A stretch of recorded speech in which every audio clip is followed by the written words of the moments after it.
Halo para sahabat khotbah, jumpa lagi dengan kami berdua dalam Sermon Like Things bersama dengan saya Lina. Saya Elin Sinaga. Ya, kali ini kita tetap akan membicarakan Paskah minggu kedua. Ya, Iya Kak Lina. kedua atau ketiga ya, Rin? Ketiga ya, Kedua lah Kak. kedua ya. Kemarin. Oh iya, udah mulai Iya. lupa.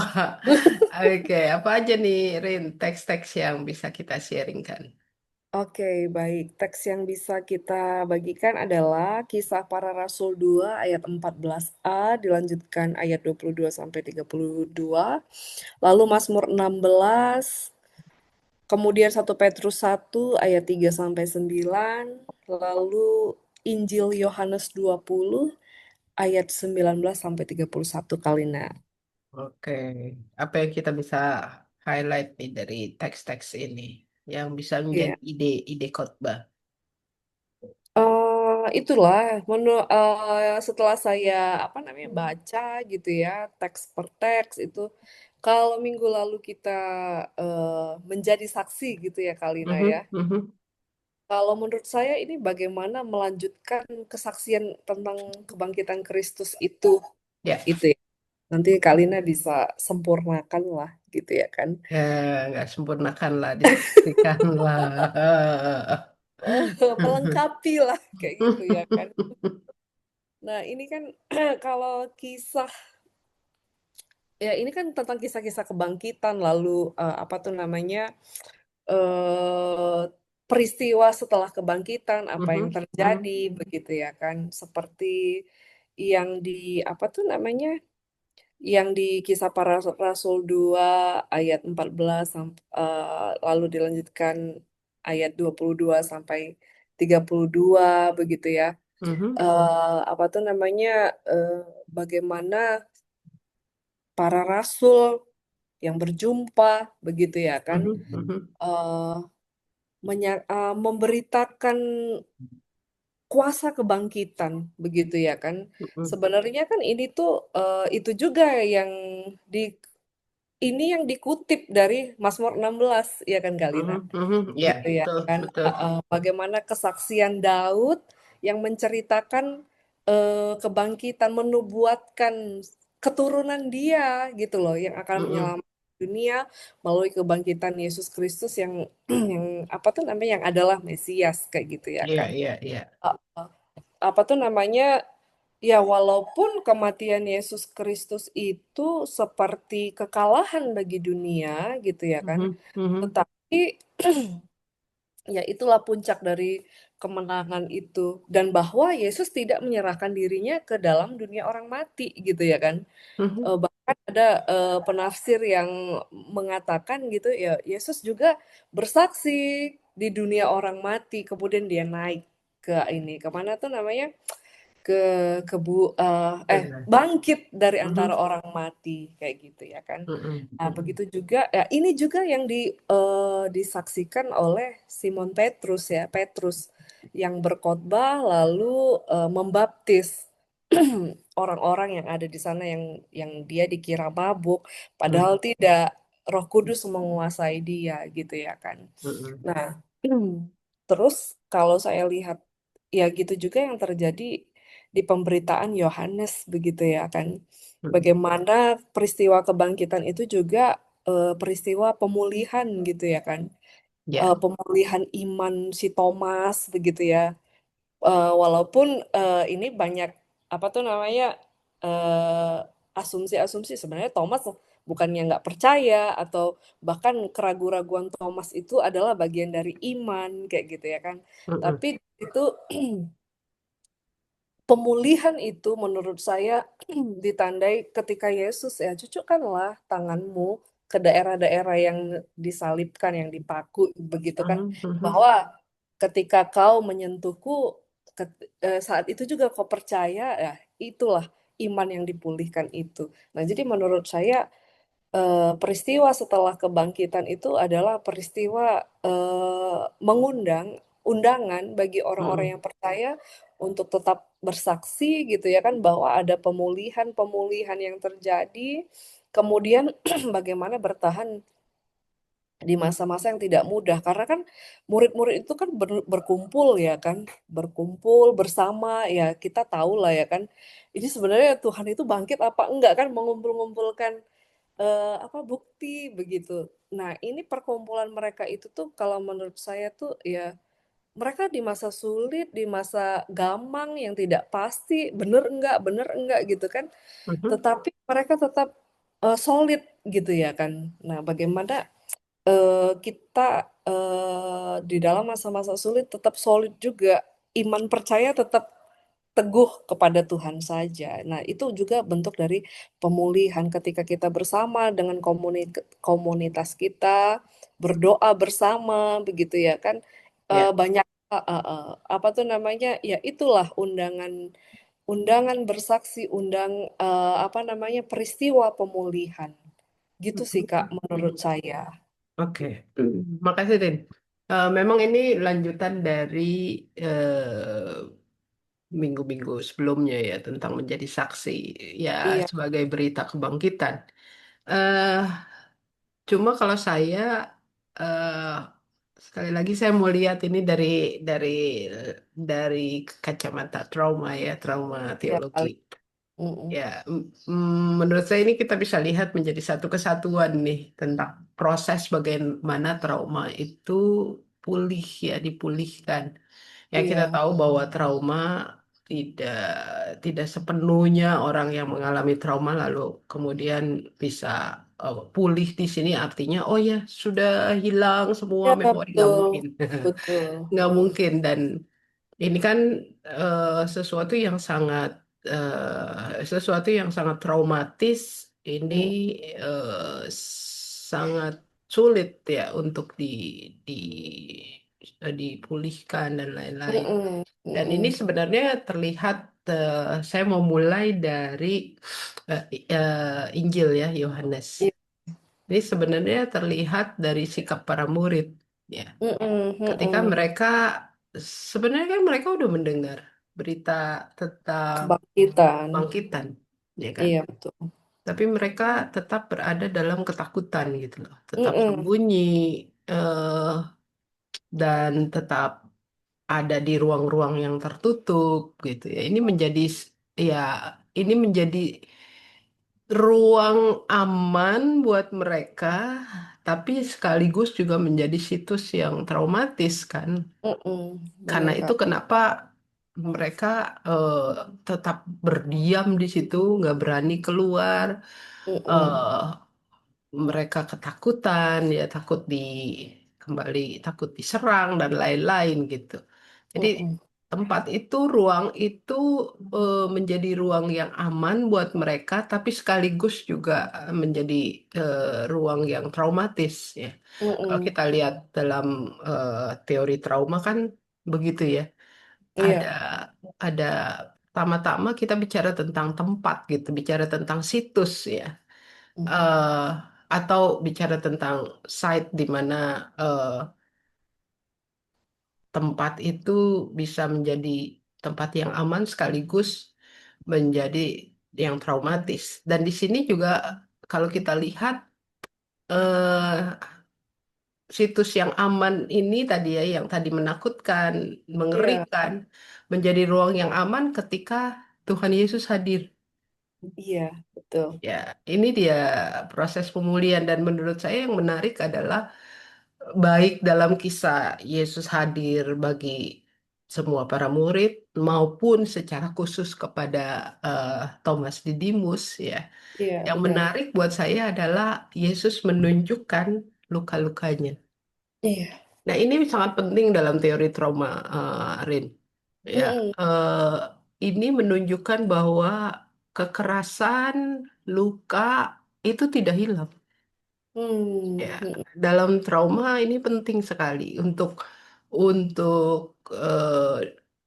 untuk mengingat bahwa peristiwa luka itu tetap ada dan diakui. Ya, mm, mm, ya kan? Ini menariknya ketika betul. Yesus bangkit tidak otomatis oh hilang. Mm-mm, Sekalipun katanya menggunakan tubuh rohani dan lain-lain gitu ya, ada banyak tafsiran soal itu. Tapi yang mm, menarik, yang pasti adalah luka itu tidak hilang. Iya. Jadi ini sekali lagi mau mengingatkan bahwa peristiwa traumatis yang sudah melukai itu Mm-mm. tidak hilang, tetapi ini sebuah kenyataan yang perlu diterima ya Iya. dengan kehadiran Yesus ya. Dan Mm-mm. juga, nah ini proses pemulihan itu terjadi adalah ketika yaitu ketika Yesus menunjukkan ini luka-luka ya. Lalu Mm. pada Thomas Thomas juga kan Thomas mengatakan gini, sebelum aku melihat dan menyentuh ya atau mencucukkan Betul. jariku gitu. Sekali-kali aku tidak percaya. Dia bicara soal itu kan. Nah, ini Mm-mm. proses yang menarik ya dalam proses trauma healing. Mm-mm. Yaitu tadi selain luka itu diakui, diterima, ya, tidak hilang, ya. Ini itu tadi ya proses yang penting bahwa kadang-kadang kan orang, oh ya supaya supaya sembuh ya kamu jangan udah lupakan aja lah peristiwa itu. Iya. Nggak Betul. mungkin ya. Betul. Kecuali diterima, diakui, Benar. dan di sini dia. Ketika Thomas maupun Tuhan Yesus mengatakan hal yang sama, melihat dan mencucukkan. Ini adalah proses pemulihan, yaitu Proses. ketika luka itu dilihat bahwa memang betul ya Iya. terjadi dan kata mencucukkan gitu ya dan Yesus juga mengatakan sekarang silakan cucukkan jarimu gitu kan ya. Mm-mm. Mm-mm. Sentuhan ya. Ini Mm-mm. adalah proses pemulihan ya. Bahwa ketika orang diajak masuk untuk tadi mengakui menerima luka dan juga melihat ya terutama untuk komunitas ya Mm-mm. komunitas yang menjadi penyaksi kan kita bicara tentang kesaksian ya yang Betul. menjadi penyaksi atau orang-orang yang menjadi penyaksi peristiwa trauma pada seseorang atau pada komunitas untuk juga mari masuk melihat ya menjadi masuklah menjadi komunitas yang juga memulihkan karena trauma healing tidak mungkin tanpa tadi tanpa ada Iya. komunitas yang menjadi support system.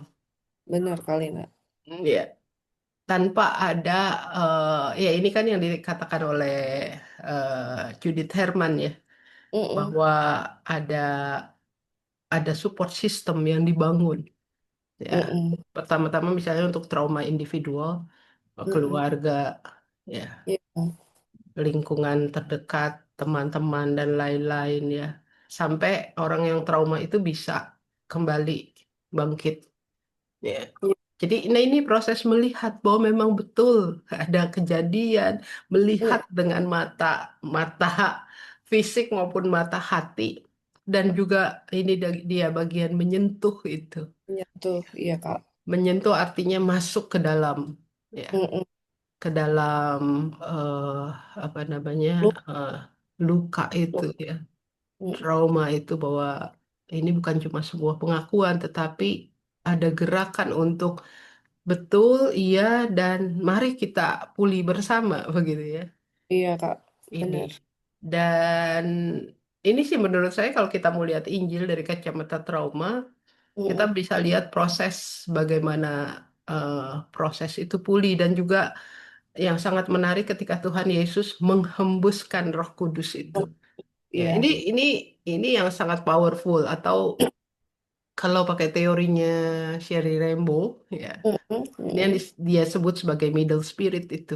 Mm-mm. Ya. Bahwa di dalam kematian orang-orang yang trauma ada Roh Kudus Mm. yang menandai bahwa mereka bersama-sama. Ya. Mm-mm. Bahwa Roh Kudus dan yang trauma itu bersama-sama. Mm-mm. Ini Mm-mm. yang memberikan kekuatan dan juga spirit untuk bangkit lagi gitu ya. Orang yang Iya. trauma itu kan punya apa ya dia di samping bahwa ketika dia itu dia mengalami kematian, tapi juga Mm. trauma itu bisa juga di satu sisi membuat orang itu punya resiliensi ya, Iya. yang Betul, sangat Kak. tinggi, yang sangat besar gitu loh, untuk Mm. bangkit lagi, untuk pulih lagi Mm. gitu ya. Seperti ya itu ya bola bola bola Bola karet kan ya, yang dilempar ke bawah tapi dia bisa naik. Nah naik. ini dia pentingnya middle spirit ya, Roh Kudus Mm. itu. mm, yang menguatkan. Ini kan yang terjadi pada iya, para murid kan. Ya, mm, ketika Yesus menghembuskan Roh Kudus itu, ya, dan perjumpaan dengan para murid itu, ini semua berubah dan kita lihat pada Petrus ya, mm, eh, di dalam kisah para rasul itu kan momen di mana Petrus berani loh menjadi orang yang berani berkhotbah. betul, Ini kan khotbahnya dia mm, di berapa ribu orang. mm, Ya, orang makanya Yahudi kan gitu. Yang ya, tadinya menakutkan tiba-tiba dia menjadi orang yang ah, berani untuk bersuara tentang tentang Kristus kan. terus, Dia kan menceritakan tentang siapa Yesus itu, ya bener kan? Kak, Bahkan ayat-ayat sebelumnya kan juga dia bilang mm, dia Mesias yang engkau salibkan, yang kalian bunuh gitu kan. ya benar, Heeh. Dan di ayat 22 sampai 32 ini kan kembali dia menegaskan tentang siapa Yesus yang juga sebenarnya Allah Allah yang menyelamatkan yang sudah dinubuatkan oleh iya, pemimpin yang mm, ya iya betul, raja yang diakui oleh orang Yahudi begitu ya, ya. iya Kak Lina, Ini sebuah keberanian ya, menunjukkan bahwa inilah orang yang pulih dari iya trauma gitu betul, ya. Dia menjadi saksi, menjadi eh, bukan, sekali lagi bukan meniadakan luka itu, tetapi dia mm, memakai luka, trauma mm, itu menjadi kesaksian. mm, Mhm. Dan ini yang kalau saya lihat yang kemudian dalam bacaan kedua kita ya. iya, Ini juga yang buat saya tertarik adalah kalau kita mau lihat apa namanya Mazmur, ada dua kata yang sama sebenarnya, mhm, baik Mazmur maupun satu Petrus ya, iya, yaitu ada kata warisan, mm, warisan ya, yang iya, kekal gitu ya. Kalau pakai iya, pakai satu Petrus. Nah, ini juga bisa kita lihat sebagai satu Petrus misalnya satu itu bisa menjadi proses pulih gitu ya. Orang iya, yang trauma memang kan dia berada dalam ya gelap begitu ya. Di satu sisi memang eh, kita mengakui bahwa luka itu begitu menyakitkan, bahwa mereka juga mm, punya hak untuk eh, mengakui, mengatakan bahwa mereka luka dan sebagainya. Tapi di sini mm, dia, resiliensi itu perlu dibangun juga. mm, Ya, iya Kak, ini yang muncul di dalam satu Petrus Pet, 1 kalau saya lihat ya, bahwa iya, bagaimana eh, penulis surat ini mau mengatakan kan ini jemaat yang juga mengalami berbagai penderitaan ya. Saya membayangkan trauma-trauma itu juga muncul gitu. iya, Tapi penulis satu Petrus eh cara penulis ini me, apa ya membangun resiliensi ya pada jemaat yang mengalami trauma ini ya. Ketika mhm, dia mengatakan bahwa di ayat yang ketiga, keempat, begitu ya, mhm, kelima, bahwa dia mengingatkan bagaimana eh, Tuhan itu bersama dengan mereka, gitu ya. Yesus iya, yang bangkit itu bersama dengan mereka. Kebangkitan itulah yang juga akan membangkitkan mereka. mhm. Jadi ada Gitu. harapan gitu ya Kak, Iya, sebuah jadi harapan ini itu, resiliensi yang lagi iya, dibangun, gitu bener, ya. mhm, Bahwa mereka menderita, iya kan, karena itu dikatakan bahwa bergembiralah bahwa engkau iya, mengalami penderitaan gitu ya. mhm, Sekali lagi penderitaan itu diakui di sini, mhm, tapi iya, juga bergembiranya di sini bukan oh ya happy happy enggak, tapi iya, mau dibangun sebuah betul, kepercayaan diri lagi ya, mhm, mhm, bahwa penderitaan itu tidak akan membuat mereka jatuh. Karena apa? Karena ini juga dialami oleh Kristus gitu ya. iya, betul Ya, betul. dialami oleh Kristus, dan kalau Kristus bisa bangkit, maka kebangkitan Kamu itu juga akan menjadi milik mereka gitu ya. Karena itu kenapa penulis satu Petrus mengatakan ini loh harta yang berharga, warisan yang tidak bisa. fana ya, ya, Mana? Iya, yang betul. tidak Tidak ah, tidak bisa binasa. dicuri lah gitu ya, tidak binasa Betul, gitu. betul, Ini Kak. warisan kekal gitu. Lihat ini gitu ya, seolah-olah mau mengatakan lihat ini, ini cara membangun resiliensi. Ya. Iya, Bagi betul. orang-orang yang trauma, ya support system yang dibangun adalah bukan cuma oh iya iya ya kasihan ya kamu enggak, tetapi Mm, bagaimana mereka diajak untuk mari lihat kembali ya hidup kamu betapa berharganya, betapa kamu bisa kembali ya hidup lagi, bangkit lagi. Nah ini ya ini cara bagaimana membangun resiliensi ya. Bagaimana mereka diingatkan bahwa ketika ini semua terjadi, kamu punya warisan, bahkan juga kamu bisa membuktikannya ya dengan imanmu yang teguh, begitu kan ya. Iya, Kak. Hmm, inilah yang eh, imanmu yang mengalami ujian di sini, ada kemurnian sampai akhirnya nanti kamu akan Mm, menerima Tidak. kehormatan, kemuliaan. Sekali lagi ini kalau lihat dari kacamata trauma, inilah cara membangun resiliensi itu begitu. Iya, betul. Dan ini juga tadi yang disampaikan oleh penulis Mazmur bahwa Mm, kasih Allah itu gitu ya, ini sesuatu yang menjadi warisan yang abadi, ya. mm-mm. Bisa menolong kita untuk melewati eh, banyak hal dalam hidup kita yang membuat kita menderita ya trauma dan lain-lain.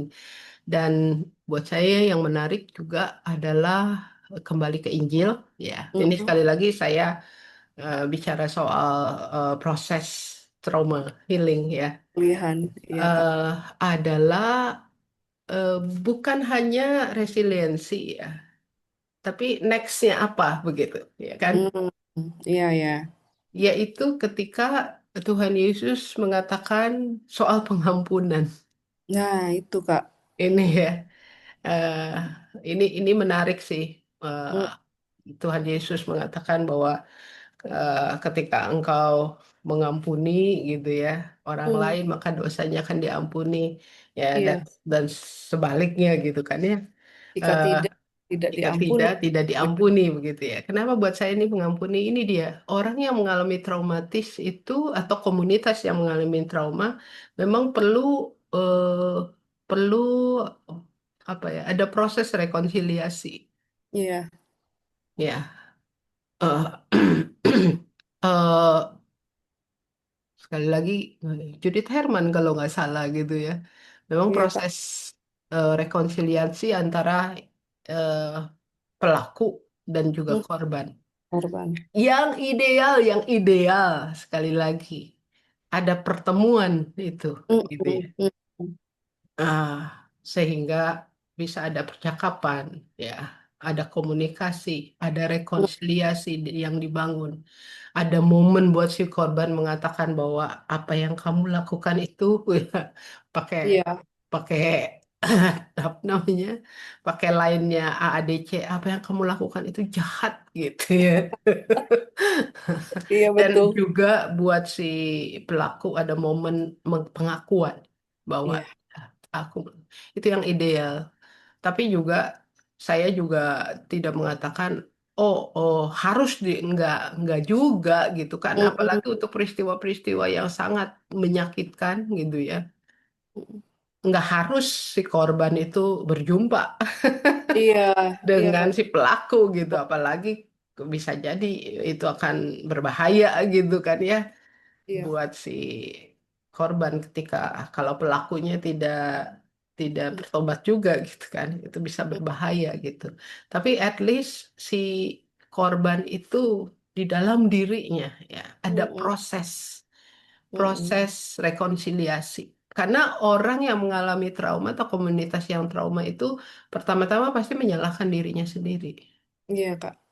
ya Mm-mm. kan oh ini peristiwa ini terjadi karena Mm, sayanya gitu saya ada ada guilty feeling yang sangat besar gitu nah inilah yang proses yang pertama ketika bicara soal pengampunan bahwa si Iya, Kak. korban perlu mengampuni dirinya sendiri Mm-mm. bahwa peristiwa ini terjadi iya, Mm-mm. tapi juga mungkin ya, bukan kesalahan, bukan karena kesalahannya gitu ya. Tapi Uh, memang ada orang-orang atau ya ada pelaku-pelaku yang jahat terhadapnya ya, mm-mm. ya bahwa atau juga ketika oke ada bagian dari kesalahannya, Mm-mm. toh dilihat diajak untuk Allah mengampunimu begitu loh, Iya kali nak. mengampuni diri sendiri ya. Lalu Iya. kemudian kan pengampunan itu pertama-tama sebenarnya eh, untuk orang yang diperlakukan tidak adil, diperlakukan apa namanya eh, dituduh dan lain-lain supaya apa saya sebenarnya supaya sebenarnya dia itu bebas kan gitu. Iya betul. Pengampunan itu membebaskan diri orang itu juga ya, bahwa dari memori kebencian, dari kemarahan terus-menerus itu kan sangat berat ya. Mm-mm. Karena itu mengampuni orang itu, orang yang bersalah juga ini menjadi momen yang membuat orang yang memberi pengampunan itu melegakan ya. Karena itu kenapa eh, buat saya ini menarik ketika Tuhan Yesus mengatakan kalau kamu mengampuni orang lain maka orang lain itu akan diampuni. Kalau kamu Mm-mm. tidak mengampuni maka ini dia sebenarnya mau mengajak ya, pemulihan luka itu, pemulihan trauma itu eh, perlu proses rekonsiliasi dengan Mm-mm. pengampunan itu. Ya, Iya kak. Mm-mm. itu baik eh, secara langsung ataupun tidak langsung ya. At least buat Iya. orang yang mengalami trauma itu dia berdamai dengan dirinya Dengan sendiri. dirinya sendiri. Ya, Iya. dengan mengampuni dirinya maupun mengampuni orang lain. Mm-mm. Itu, Itu cukup menarik ya Kalina. iya, Ba- iya, Banyak yang bisa kita angkat, ya iya, kan? iya. Mm-mm. Apalagi, Ya khususnya pemulihan lah ya. mhm, mhm, mhm. Itu yang saya, ini berarti pemulihan undangan, Iya, memulihkan diri sendiri, mhm, memulihkan relasi dengan sesama, dan memulihkan relasi juga dengan Tuhan. iya. Wah, makasih Kalina. Ini kan juga makna Paskah ya, Iya, kebangkitan benar bicara soal sekali. itu. Dan ini menjadi kesaksian buat kita. Ya. Mm-mm. Mungkin buat kita yang mengalami trauma, Trauma. Ya. percayalah Tuhan, Tuhan yang bangkit juga akan membangkitkan kita. Gitu. Akui luka itu, eh, jangan ditolak bahwa ada luka itu, begitu ya. Tapi Mm-mm. masuklah juga di dalam proses pemulihan. Ketika Tuhan hadir, Tuhan Mm-mm. sendiri menunjukkan luka-lukanya, Mm-mm. menandai dia bersama dengan kita, ya, untuk bisa kita lewati bersama dan juga untuk para saksi, ya, para Iya. saksi atau komunitas yang menyaksikan peristiwa traumatis dan ada orang-orang di sekitar, ya, masuklah, lihatlah betapa menyakitkan, betapa luka itu ya menghancurkan eh, Mm-mm. korban gitu ya. Mm. Eh, Sentuhlah hidup mereka gitu ya. Mm-mm. Dan ya beresiliensilah bersama menjadi support system buat mereka yang mengalami trauma. Oke, Oke. selamat berkhotbah, selamat Ya. Yap. mempersiapkan diri untuk ibadah pada Mm-mm. minggu ini. Semoga apa yang kami diskusikan ini memberikan, menolong para Menolong. sahabat untuk persiapan. Sekali Iya. lagi, apabila ada saran, kritik, masukan, ide-ide, silakan DM kami di IG Mm-mm. maupun di kolom chat YouTube channel atau Spotify atau kirim email kepada Oke. Peringkat Kasih. Oke, para sahabat, sampai jumpa. Bye-bye. Tuhan berkati.